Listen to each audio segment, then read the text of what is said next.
আসসালামু আলাইকুম। সবাই কেমন আছো? আশা করছি ভালো আছো। আলহামদুলিল্লাহ আমিও ভালো আছি। আজকে আমি রান্না করব। এইখানে বন্ধুরা আমি একটা কার্পু মাছের কয়েক পিস মাছ নিচ্ছি। এই যে কার্পু মাছ, এই কার্পু মাছটা আমি একটা রেসিপি করব। সবাই প্রথম থেকে শেষ পর্যন্ত পুরো ভিডিওটা দেখে নিও। আর এই কার্পু মাছ কী দিয়ে রান্না করব সেটাও দেখাবো। এই যে এখানে চাল কুমড়া নিচ্ছি, এই চাল কুমড়া দিয়ে আমি এই কার্পু মাছের রেসিপি করব। আমি মাছটা হালকা ভেজে নেব, তার জন্য এখন সব মশলাগুলো দিয়ে দেব। এই যে বন্ধুরা এখানে আমি সব মশলাগুলো মোকা খুলে খুলে রেখেছি। এখন আমি এইখান থেকে সব মশলাগুলো দিয়ে দিব।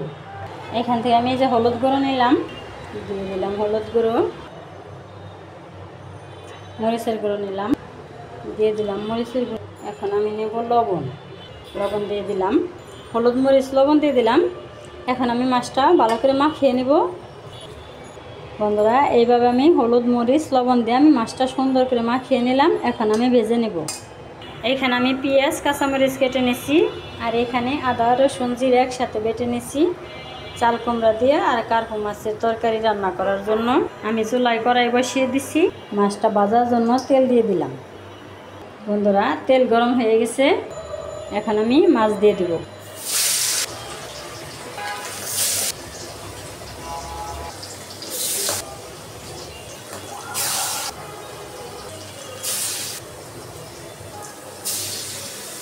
সবগুলো মাছ আমি একসাথে দিয়ে দিলাম।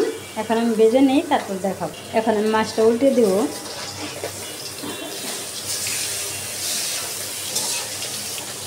কড়াইটা আমি ভালো করে গরম করে দিচ্ছি, একটা মাছও ভাঙে নাই। আমার মাছটা ভাজা হয়ে গেল। এখন আমি সবগুলো মাছ নামিয়ে নেব। এখানে বাটি নিয়ে নিয়েছি, এই বাটিতে নামিয়ে নেব।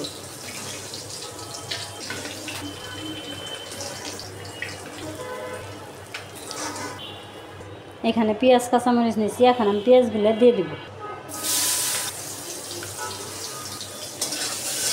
এখন পেঁয়াজটা আমি হালকা একটু ভাজা ভাজা করে নেব। এখন এই যে এখানে আদা রসুন জিরে দিয়ে দিলাম। এই যে এখানে যে মাছটা মাখাইছিলাম সেই পানিটা এখন আমি এখানে দিয়ে দিলাম। এখন আমি এই যে কাঁচামরিচগুলো দিয়ে দেব। এখন আমি এই যে বাকি মশলা সব দিয়ে দিব। এখন আর আমি গুঁড়ো মরিচ দেব না, জিরা গুঁড়ো, ধনিয়া গুঁড়ো, লবণ মাছ ভাজার মধ্যে দিছি। এখন দিয়ে দিলাম আর একটু, পরে লাগলে আবার দিয়ে দিব। এখন আমি মশলা সুন্দর করে কষিয়ে নেব।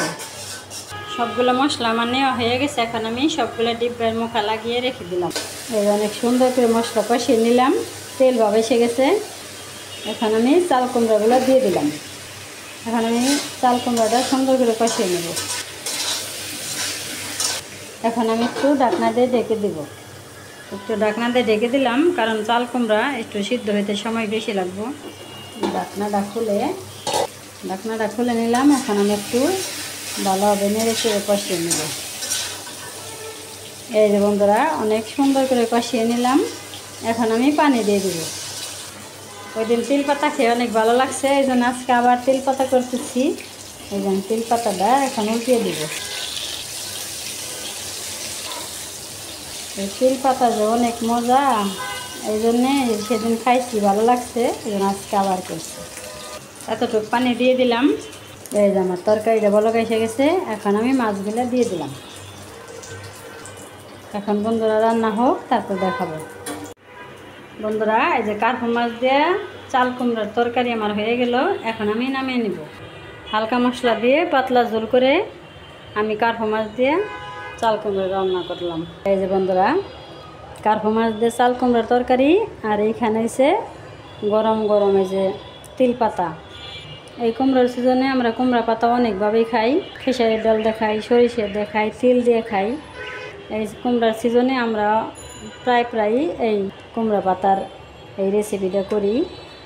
তাহলে আজকে আমার এই দুইটা রেসিপি কেমন হলো অবশ্যই কমেন্ট করবে, আর সবাই সাপোর্ট করবে, আর সবাই পাশে থাকবে। সবার সুস্বাস্থ্য কামনা করছি। ধৈর্য ধরে কষ্ট করে যারা ভিডিওটা দেখলে সবাইকে অনেক অনেক ধন্যবাদ। সবাই ভালো থাকবে, সুস্থ থাকবে, সাবধানে থাকবে। আল্লাহ হাফেজ। আসসালামু আলাইকুম।